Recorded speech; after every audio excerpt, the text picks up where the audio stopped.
नमस्कार। मीन राशि पर 4 मुख्य बिंदुओं पर बात करेंगे। नंबर 1, मीन का गोचर इस समय किस मोड़ पर है। नंबर 1।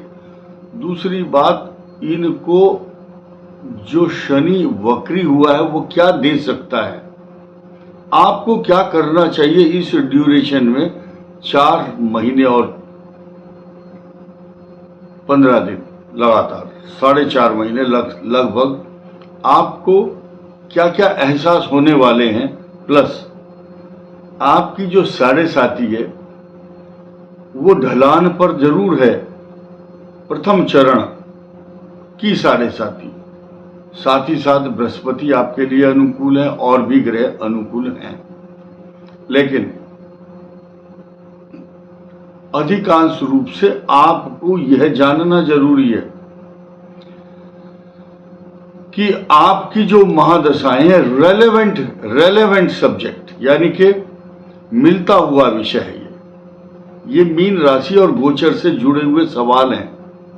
इन सवालों पर गंभीरता से चिंतन, मनन, विश्लेषण, आत्मचिंतन, आत्मदर्शन, आत्मविश्लेषण करना आवश्यक है मीन राशि वालों को। नंबर 1, पूर्वा भाद्रपद नक्षत्र के जातक जिनका सिर्फ एक ही चरण है मीन राशि पर, उनकी 23 साल से पहले शनि की महादशा खत्म हो चुकी होगी।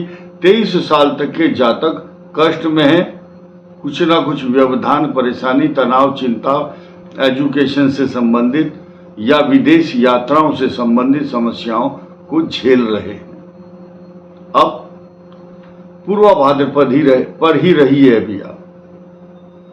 अब आप आइए 23 से 40 साल की एज तक, 23 और 17 40 होते हैं।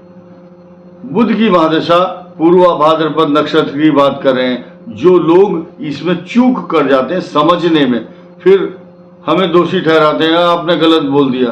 दोबारा बताता हूं, पूर्वा भाद्रपद नक्षत्र और जिसकी उम्र 40 वर्ष से कम है, उनकी बुध की दशा चल रही है। उनको 7.5 का जो दुष्प्रभाव है वो कम होगा, ज्यादा नहीं होगा, क्योंकि उनकी बुध की महादशा मीन राशि के केंद्र की दशा है। अब आइए इस बात पर आइए कि केतु की दशा है और मीन राशि है। पूर्वा भाद्रपद नक्षत्र, केतु कष्टकारक होगा। शुक्र की महादशा सुख, वैभव, मान, सम्मान, तरक्की, लग्जरियस चीजें, सारे सुख के साधन देगा। डिपेंड करता है कि धनु, मीन और वृष, तुला, लगन नहीं होना चाहिए। आगे सभी दशाएं शुभ रहेंगी, सूर्य और चंद्र, मंगल आदि की दशाएं। आइए उत्तरा भाद्रपद नक्षत्र, 19 साल तक कष्टकारक समय जरूर रहता है, क्योंकि शनि की दशा किसी का कम किसी का ज्यादा, निर्भर करता है कि कौन से चरण में और कितनी आपकी महादशा शनि की है। अब हम इसको माइनस करने के बाद सीधे बुध की दशा पर आते हैं। उत्तरा भाद्रपद नक्षत्र, बुध की दशा अत्यंत उत्तम, शुभ, ज्ञान, शिक्षा, विवेक, बुद्धि, एडमिशन, अच्छी गुण विद्याओं का ज्ञान और अनुभव इतना प्राप्त करता है मनुष्य। और मीन राशि वालों के साथ ये हो रहा है अभी। फिर केतु की दशा परम कष्टदायक, और फिर शुक्र की महादशा में इतने सुख जिनको गिन नहीं सकते आप। ये सच्चाई है, क्योंकि नौकरी, व्यापार, प्रतिष्ठा, व्यवसाय, अच्छे वस्त्र, अच्छा खान पान, कहां तक गिनोगे आप? आप अपने सुखों को गिन नहीं सकते। दुख उंगलियों पर गिने जा सकते हैं। सुख की पराकाष्ठा शुक्र की दशा और उत्तरा भाद्रपद नक्षत्र के लिए कहीं भी शुक्र बैठा हो, अष्टम में छठे में, द्वादश भाव में कोई बाउंडेशन नहीं है। डिपेंड करता है आपका शुक्र कैसा, कमजोर, मजबूत, युवावस्था, बाल्यावस्था, वृद्धावस्था, किस पोजीशन में आगे बढ़ते हैं। सूर्य, चंद्र, मंगल, राहु सब दशाएं शुभ होती हैं, इसमें कोई संदेह नहीं है। उत्तरा भाद्रपद नक्षत्र की बात हो चुकी। अब आइए मीन का अंतिम नक्षत्र, अंतिम मतलब तीसरा, रेवती। रेवती की 17 वर्ष की महादशा बुध की होती है। आपकी जन्म के समय कितनी महादशा है, उसमें 7 वर्ष केतु के जोड़िए। अब आप अपने आप को जब खड़े हुए पाएंगे, होश संभाल लेंगे, तो शुक्र की दशा चल रही होगी।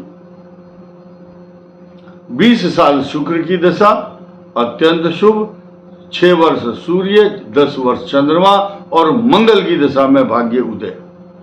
भूमि, भवन, वाहन सवारी, बड़े बड़े प्रमोशन, तरक्की, रेस्पेक्ट मिलेगी। अगर मंगल खराब है तो लड़ाई झगड़े मुकदमे जरूर होंगे। राहु की दशा में पैरों में सूजन, दर्द, जॉइंट की प्रॉब्लम रहेगी। हमने ये बात कही पूर्वा भाद्रपद, उत्तरा भाद्रपद और रेवती नक्षत्र की। अब हम इस छोटी सी बात को ये बताना चाहेंगे, 29 जून को शनि वक्री, तो लोग डरे हुए थे, इसलिए ये वीडियो बनाया। बहुत मैसेज आए थे क्लैरिफिकेशन के लिए कि मैं अपना वक्तव्य दूं, वीडियो बनाऊं और आप सभी भाई बहनों, बच्चों को ये अवगत कराऊं कि ये शनि आपके लिए मान सम्मान प्रतिष्ठा देने वाला, शत्रुओं का दमन करने वाला, शत्रुओं का पराभव करने वाला, आपके कार्यों में जो एकदम ब्रेक डाउन लगा हुआ था, अब स्पीड से काम चलेंगे। ये अपॉर्चुनिटी, ये सौभाग्य आपको 4 महीने और 15 दिन के लिए प्राप्त हुआ है।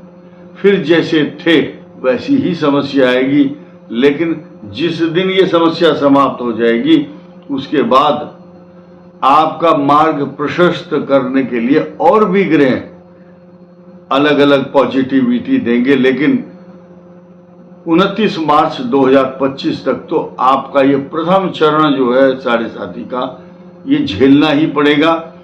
और ये झेलना शब्द इसलिए कहा गया है उन लोगों के लिए जिनकी पाप ग्रह की दशा चल रही है।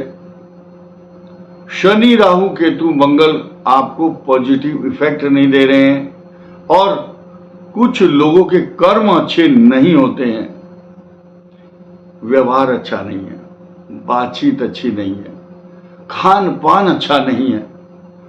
तो ब्रह्मा पृथ्वी पर आए और आपको ट्यूशन पढ़ाए कि आपको बोलने चालने की सभ्यता होनी चाहिए। व्यवहारिक शास्त्र में अगर व्यक्ति कमजोर है और उसका मेल मिलाप, चाल चलन, चाल चरित्र और चेहरा, way of talking, living, thinking, everything should be up to the mark, अगर नहीं है तो सम्मान नहीं पा सकता। कारण यह है, ये शब्द इसलिए कहे कि 7.5 में ये आपका सब कुछ बिगड़ जाता है, आपका खान पान गलत हो जाता है, गलत मित्रों की संगति होती है और आपके ऊपर पुलिस केस, मुकदमे, झगड़े और एक्सीडेंट, चोरी, बीमारी। और जो सत्कर्म करता है, पूजा पाठ करता है, उसको कुछ नहीं होता। आज के संसार में वही बच रहा है जो भगवान को जच रहा है। कारण क्या है? जब आप हनुमान जी की उपासना करते हैं, क्योंकि मीन राशि का जो भाग्येश है वो मंगल है, तो मंगल ही मंगल होगा आपके लिए।